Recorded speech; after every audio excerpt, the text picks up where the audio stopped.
I think the worst thing we can all do is give in to the tantrums. Yeah. Because that just makes them worse and that makes them last longer and all that. So I would just say, hey, if you can't stop crying, I need you to go to your room until you can pull yourself together, and then we will have a conversation or we will talk about what you want. But while you're screaming and yelling and all this kind of stuff, I can't understand you. I can't relate. You've got to go to your room. You got to self-regulate. I would not let them come out until they can calm down. Mm-hmm. And sometimes you may just have to sit there on the bed with them and just hold their little shoulders until they can calm down. Mm-hmm. But when they're crazy like that, there's just nothing much you can do. Mm-hmm. So that's what I did with you guys. You were also my crier. It must be a second-born thing because Grayson's my crier too. Yeah. So I would just start asking you questions like, Emily, is this worth crying about? And most of the time you're like, no. And I'm like, okay, well then let's try to get ourselves together here. Tell me what you want. You don't have to cry about it. I will get you what you want without all these tears. Mm-hmm. Hey everybody, welcome to Wire Talk. So today we're going to talk all things preschoolers and how you and your husband handle these situations. From pooping to temper throwing tantrums to everything in between. So here we go. Let's dive in. These are great questions from the moms. So let's get started. Well, hello everybody and welcome to Wire Talk. Thank you so much for joining us. I'm Emily, your host, and with me is the one and only Karen Stubbs. Drum roll, please. Hello, Emily. It's a really bad drum roll. That was a bad drum roll, but I sort of interrupted it, because I didn't want a drum roll. Yeah, I'm not going to try to do that again. Okay, that's okay. Good. Mom, this episode is packed. It's going to be fun. We've got some funny questions. We've got some pooping questions, which I always love a good poop question. Yes. Because it's just real. And at Wire Talk, we keep things real and practical, and you're going to give us some good advice today. Talk about real and practical. Look at that little sweet belly of yours. I know it. This doesn't air till September 30th, which is crazy. So she'll be a month and a half by then. Yeah, that's what I'm hoping for. But yes, so I think I'm 35 weeks pregnant. So I know it's been a good pregnancy. I am ready to hold this little girl and not be pregnant anymore, but it's I can't complain. It's been a good pregnancy. I know. I'm so excited. I can't wait to meet her. It's going to be so fun. It's going to be so fun. Yes. I was thinking the other day, just having another newborn in the family is just the sweetest. Well, do you know what's really sweet is Evie. She's almost 11, right? She's almost 11? 12. Oh my goodness, she's almost 12.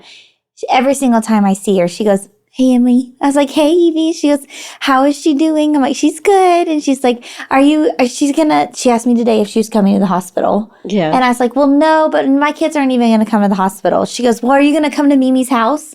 And I said, I'm sure I'll be at Mimi's house. Usually you're there day 3. Yeah. Emily starts to get bored at her own house. Yes. So anyways, but this episode, I was almost out of this season of preschooler life and I'm about to jump back into newborn and preschool life. So we're not going to let you get out that quick. Can't get out that quick. But I'm excited to hear what you have to say. Oh, yeah. Because I'm not out of preschool yet. Grayson, this is his last year of preschool. So he's a little bit older. He's a little bit older. He's 4 almost. But actually, when this episode airs, he'll be 5. I know. Oh, my little Grayson. But anyways, it's going to be a fun episode. And I always love doing a lot of interviews, which have been fun. But I always love getting back to the mom questions. Well, that's where our core and our heart is, the mom question. I know. And they're just so real and practical, and I love them. And I've loved this whole month of focusing on our marriages because I think that's so important in parenting. Staying on the same page with your husband, which is hard. It can be difficult. Yeah. I loved Arlene's interview on how to make your marriage easier. She gave us so many practical fun tips. So did Ted. And hopefully your dad is so funny. Whenever we were getting ready to do ours, I said, well, we're going to do the podcast today, so maybe if you could come into the office, after lunch. And he goes, well, I haven't even looked at the outline. And I'm like, Greg, the questions are not that hard. I mean, I think you can answer them after 39 years of marriage. But he's such a blue. He is a blue. Blues have to process. They have to think. He can't just fly by the seat of his pants like I can. So, and that's good. He probably has a more thoughtful answer than I do, not just what's off the top of my head. That's true.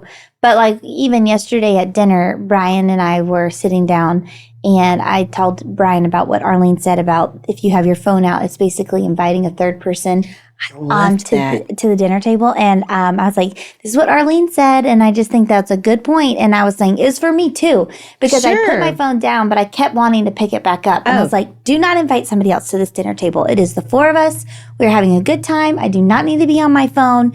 But it was just like that was such a practical, easy, like, analogy and picture. And I was like, I don't want to invite anybody else to our dinner table right now. And I've really and truly never thought about that. I know, but it is so true. She's so right. And she's also so right that your phone follows you around. Mm-hmm. It follows your every step. It knows what you want. There's no way our husbands do that. Yeah. They can't. I mean, it would be creepy if they did. I know. Our husbands aren't mind readers, but our phones somewhat are. Yeah. So guys, lots of good stuff. Yes. All right. Lots of good stuff. Well, let's jump into these questions because I'm holding excited. My coffee cup this morning. So you get to drink it while I read the question. And then when you answer it, I get to drink my coffee. Okay. We'll take turns. Okay. Question 1. Karen, help. My husband and I are at our wits' ends with our very likely red 4-year-old who tantrums over everything, from breakfast to brushing teeth to pool toys. If something doesn't go exactly how he imagined, we're met with screaming fits. Even when we're trying to do something kind at home, he pushes me away, says he hates me, and our older son often misses out on experiences because of his outbursts.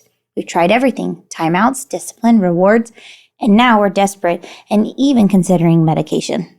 Wow. All right. There you go, Mom. Well, thanks for writing in your question about your red son. So since he's red, I would start there. I would really start diving into studying this red temperament. Mm-hmm. And this recent podcast that we did with Kathleen Edelman, that's a great one. It's Wire Talk episode 470.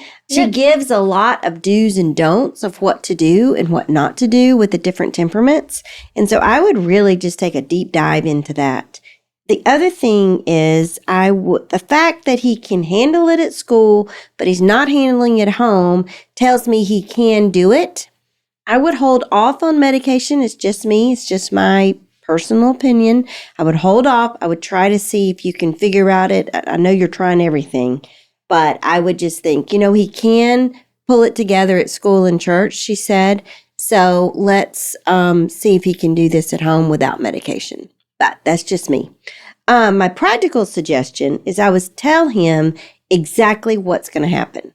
Like, let's say, for instance, y'all are going to go get ice cream. I would say, hey, we are going to get ice cream. We're going to let you get a scoop in a cup or a cone, and you can have one topping. And if you pitch a fit, we are leaving. And sometimes I would even let the younger one get his ice cream and eat it. Don't punish him, the older one. And you know what? He might be screaming and pitching fits and all that. But if you do that a few times, he will learn. Don't you think? Oh, yeah, I think so, too. So, and I would just let him know, like, if you pitch a fit, we're going to be leaving. Mm-hmm. And I wouldn't necessarily punish the older one. Even if you're at the house and he's pitching fits, I would just say, okay, Mom or Dad's going to stay with you, and the older one is going to be going off to the park or whatever. And whenever he's screaming and pitching a fit, I would just say, honey, I'm sorry, you cannot act this way. You cannot. So we're not asking too much of you. And he's 4 years old, so he's learning. Mm-hmm. And I would ask the school, like, what are y'all doing? Or church, what are y'all doing? And then try to follow suit that it's this consistent all the way through. One thing that you told me one time is we were going into summer and Harper was around 4, and you said you need to give Harper some structure. Yeah. And I was like, oh, okay. Because she was in preschool. And I mean, she has structure at preschool. Right. And it wasn't like this like drill sergeant day, but I was like, all right, we're going to get up. We're going to do this. Because she was like, even Grayson, I want a snack. Right. And you just said they need a little bit more structure than that. So especially in the summertime. Like we'll eat breakfast. We're going to play. We'll have a snack around 10 o'clock. Yep. Then we're going to have lunch. Then you're going to take a nap. Then we're going to get up.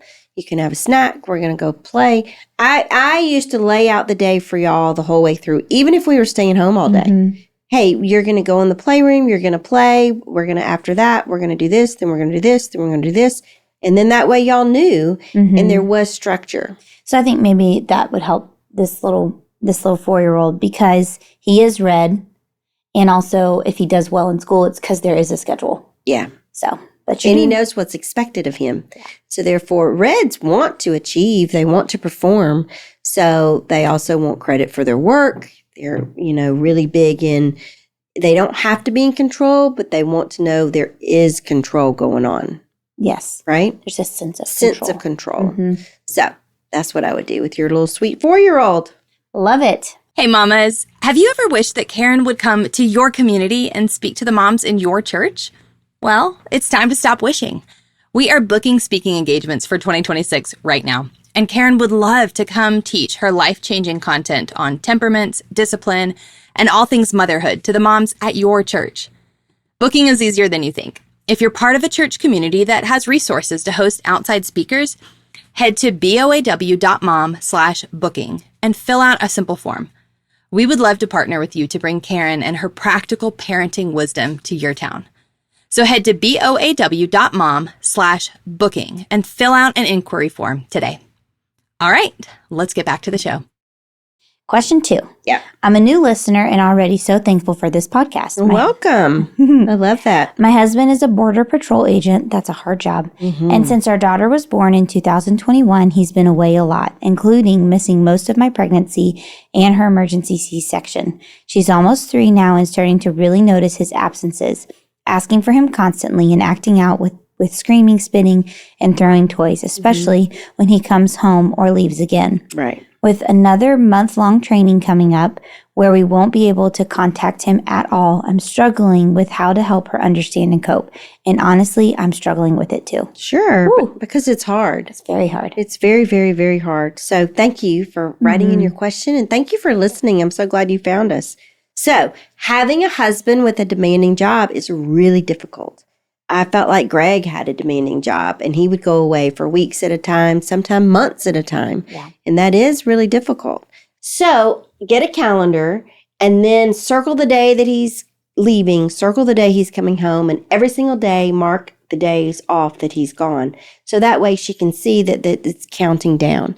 I used to also get, I don't know if you remember this because you may have been too young, but we used to get chain, the construction paper, especially whenever he went to the war. Remember, he was gone for 3 months. We thought he was going to be gone for a year, but we did like those links, and then we would pull off a chain every day, and the chain would get shorter. Yeah. You could do that for a month. A year is a little bit long, but we did do it, and it was a lot of fun. You can also add, like, go get ice cream on certain ones. So, like, if you make it, like, a certain day. Oh. Like, it's a surprise. Like, they don't know where it is. Now, that's a good idea. Yeah.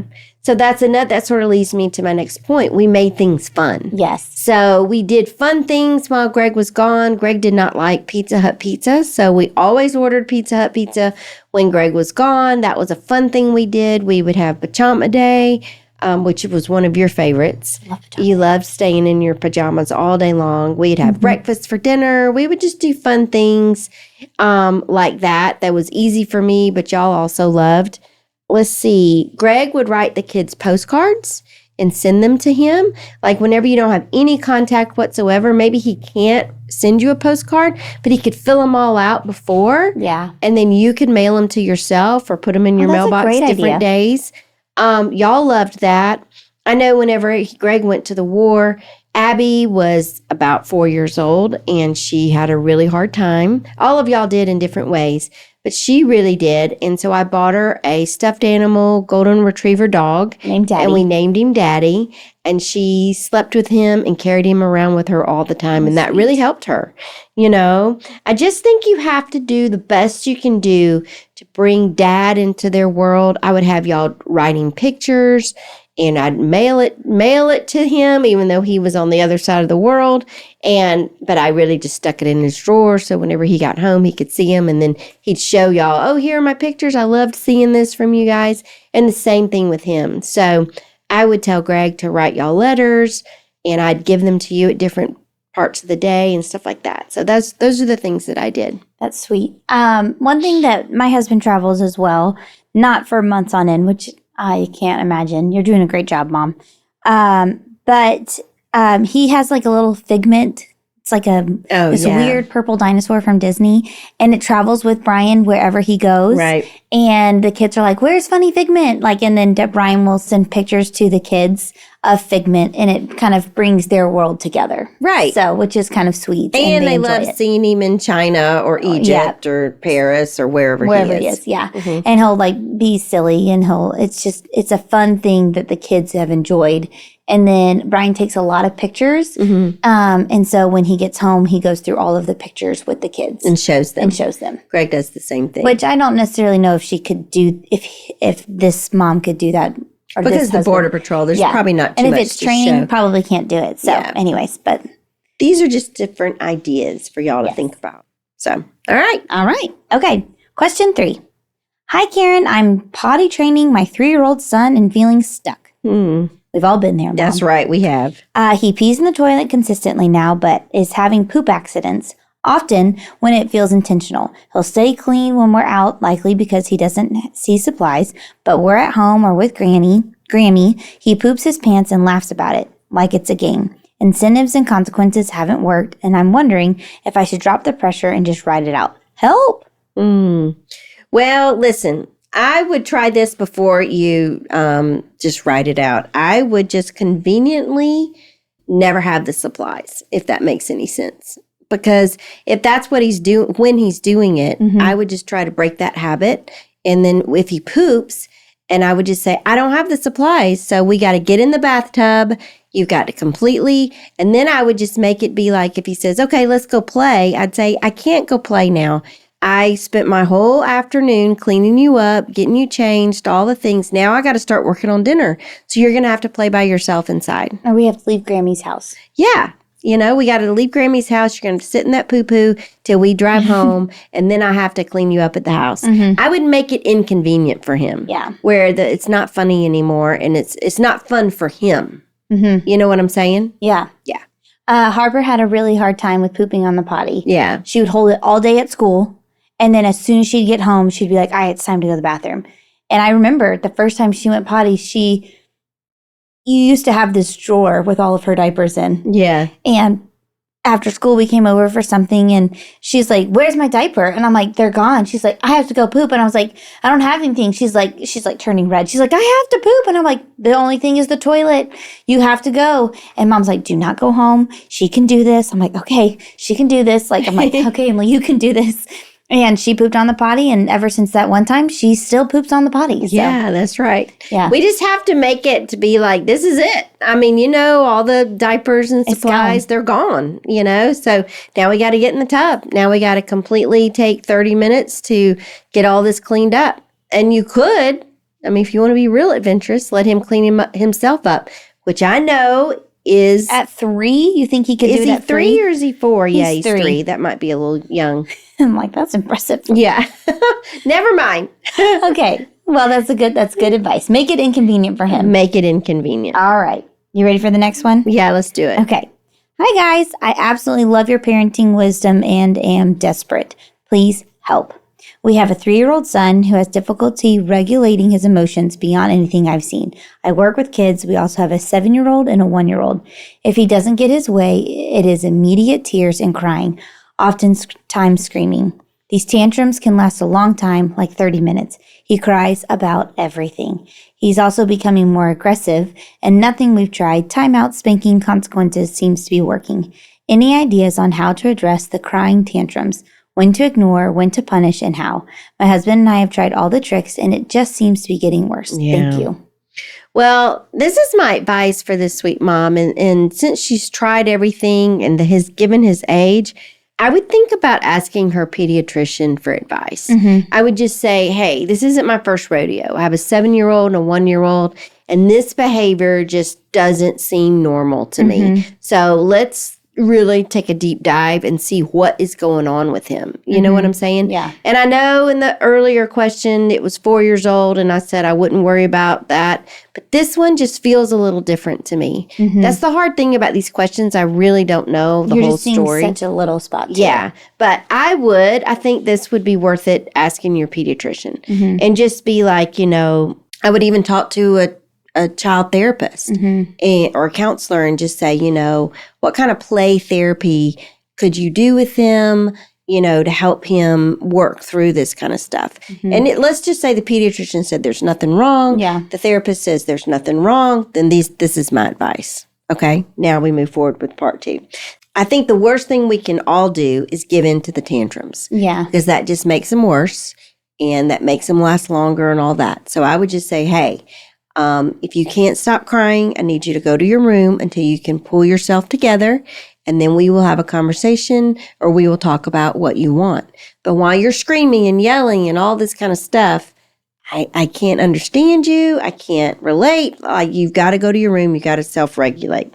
So, and then I would not let them come out until they can calm down. And sometimes you may just have to sit there on the bed with them and just hold their little shoulders until they can calm down. But when they're crazy like that, there's just nothing much you can do.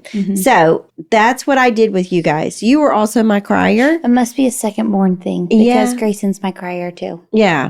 So I would just start asking you questions like, Emily, is this worth crying about?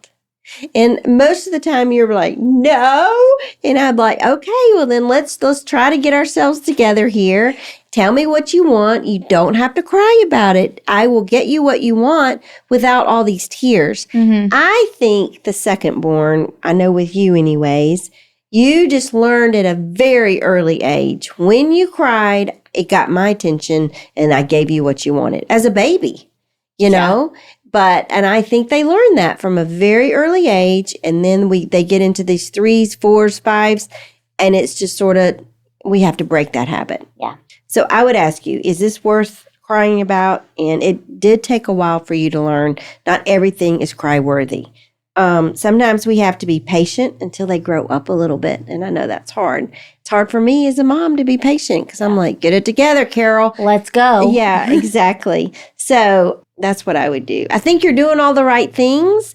I would just sort of find out from the professionals, is this more than what just a behavioral issue? And if they say, no, it's not, there's nothing wrong, then I would say, okay, then here we go. This is going to be our game plan. That's good. There's 2 sides to that answer, and I think that's helpful too. Yeah. And what about Grayson? How do you get him to, because he used to be a bigger crier. He doesn't cry as much now. I tell him we have to go upstairs to his room, and he is a yellow, and he hates being away from everybody. But I remember calling you, and I was just like, do I leave him alone or do I stay with him? And you're like, well, you can stay with him. And I was like, okay. Because I just didn't know. Yeah. And I think I just kind of hold him, and I'm just like, hey. And sometimes I'm like, is this worth crying? And he says yes. So I'm like, all right. And I just tell him, I'm like, buddy, I can't talk to you when you're crying because I can't hear you. And I want to hear you, but you're just making no sense right now. So once he's calmed down and he's settled, and then we can talk about it. And it's just he's not getting what he wants. Sure. Shocking, and he's just upset about it. Or Harper said something in a way that hurt his feelings, and then he's like, I'm going to cry about it because mom's going to fix it. So I think it just takes time. But also I'm not letting it go as much anymore. Right. Exactly. Because one time I was like, Harper was doing something. I was like, Harper, stop. And you said she didn't do anything wrong. And I was like, she doesn't cry about it. So, and you're like, I know, but she didn't do anything wrong. So I've kind of had to, this is not this mom's issue. This was my issue. I kind of had to look towards me and be like, all right, which one are you choosing the easy way out? And a lot of times with Grayson, I was just choosing to give him what he wanted. So now I have to make the older one adjust. Yes, and I'm having to learn some tough love for Grayson and for me. I think a lot of moms do that. We cater to the younger one. Yeah. But our babying them, it makes them more cryy, whiny, that kind of thing. So I did the same thing. Okay. This is our last question. Are you ready, Mom? Is it? Yep. Question. Oh, gosh, it is. Okay. I thought we had another one. All right. Okay. Go ahead. All right. Last question. Hi, Karen. I have a question about my 4-year-old. All right. She's the oldest of 3, and I think she's blue-green. Everything is an argument unless I have an incentive attached to it. Example. I will tell her, go put your shoes on. And she will say, I'm still playing. But if I say, go put your shoes on so we can run errands and go get a smoothie after, it's an immediate, okay, Mommy. How do I get her to obey without having to persuade her / sweet talk her? I honestly dread asking her to do things unless there's something in it for her. And that scares me because of what it would look like if this continues for the rest of her life. Thank you for all you do, Karen. Well, you are so welcome, and thank you for listening. Listen, it sounds like your little 4-year-old might be a yellow. How about that? A yellow would behave like this 100%, manipulating to get their way. That's what they're all about. And through charm, you can try revisiting it and offering a consequence instead of a reward. Oh. So if you don't get your shoes on, then you don't get a dessert tonight for dinner, after dinner, and see how that goes with her. You know what I'm saying? Yeah. But if she is a blue, the mom said she might be a blue. Maybe she's arguing. She's actually processing. Blues are big processors, and they process out loud. So Blues process out loud? Blues don't process out loud. Blues process internal. inwardly. So I don't think she's a blue. Okay. Yeah. I was like, wait, what? Because I'm thinking Harper doesn't process out loud, Brian doesn't process out loud, and Dad doesn't process out loud, and neither does Taylor. Blues process inwardly. You're right. I don't know. Listen, I have not had all my coffee. I just wonder if she is a blue. I don't think she is. Yeah. Now, blues will argue with you for sure. Yeah. If they don't like what you're doing and stuff like that. But normally, blues are pretty compliant as far as they want to please you. You know what I mean? Does that make sense? Yeah. Or it could just be she's in a bad habit of arguing with you. Yeah. So what I would do is I would just sit her down and I would just say, hey, you're arguing with me all the time about everything, and I don't like this. Yeah. So if she's a yellow, she's going to want your approval. If she's a blue, she's going to want to do the right thing because blues are always wanting to do the right thing. So I would just say, it would really make mommy happy if you would, whenever I ask you to do something, then get up and let's do it. But you also have to keep in mind, how old is she? She's 4. She's 4. She's young. Yeah. So this just might be you're going to have to be patient until she grows up a little bit too. And just know that you're teaching and coaching her how to learn how to respond the right way. Does that make sense? Yeah. I mean, Harper's 6, and like this morning, I told her, I was like, after this episode, you need to turn the show off because we got to get ready. She's like, okay, Mommy. And then I still heard it when I went upstairs. I said, Harper, you need to turn off the show. And she literally says, well, Mom, and Brian goes, the answer is yes, ma'am. You turn it off. And so that was helpful because he kind of like backed me. Yeah. And, but I just think it takes time to learn that. Right. Because nobody wants to stop what they're doing. No, of course not. And I also always say you need to give the child direction of, hey, you can play right now, but in 10 minutes, or I'm going to set the timer, in 10 minutes, we're going to be leaving. And I need you to be like, it's time to go. Yeah. That kind of thing. Yeah. I think that's been the biggest game changer for me in parenting and getting out the door is you're like, you got to tell the kids. And I'm like, okay. So I'm like, all right, in 5 minutes. And we have an Alexa in our house. And I'm like, Alexa, set a timer for 5 minutes. And we use the timers all the time. Oh, all the time. Like, and because they've heard it, then they hear it. Like they've heard me say it, then they have a timer, then it goes off. And then I'm like, then if they don't listen, then I'm like, okay, you're just choosing not to listen. You know what I mean? So that's been helpful. Now it's consequence time. Now it's consequence time. Bring the hammer. That's right. Lower it. That's right. Well, Mom, that's all we have for us today. Well, it was fun. I know. It was good. Do you have any other lasting words of wisdoms for these toddlers? Preschool's moms? Toddler age is difficult. You're in the weeds. You're in the weeds. You're in the weeds. And everybody's in the weeds. So you just have to be patient. I think I always go back to this. Your walk with the Lord really does make a difference, Amen especially during these toddler years.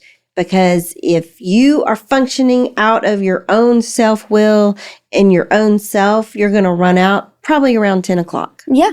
Maybe Amen 9, depending on what time they wake up. So really and truly, the best thing you can do as a parent, husband or wife, is to work on your relationship with the Lord, abide with Him, and ask Him for the fruits of His Holy Spirit, which is love, joy, peace, patience, kindness, gentleness, and self-control. Goodness, I don't know if you said that one. I did goodness. Okay. I was like, that's sometimes I'm like, Lord, give me goodness. There's a lot of prayer going on, and I hear you. There should be. I hear you. Well, mamas, that's all we have for us today, but thank you so much for writing your questions. Whether you're dealing with explosive emotions or having your toddler poop in the right place, we're here for you. So this has been a really fun episode, just listening to y'all's questions. Thank you so much for writing them in. You can always, if you have a question, you're like, ooh, that reminds me, I have a question. You can go through the app and there's a section called Ask Karen, and we will get to it on hopefully a couple episodes, but we are here for you. Well, and I have to say, they are finding this app and they are filling out Ask Questions. I mean, Amanda's like, you got more questions. More questions came in before the month ended. So we're like, okay, they're asking them. So well, thank we love y'all it. So for thank that. you so much. And we will see you guys next week. Bye. Bye.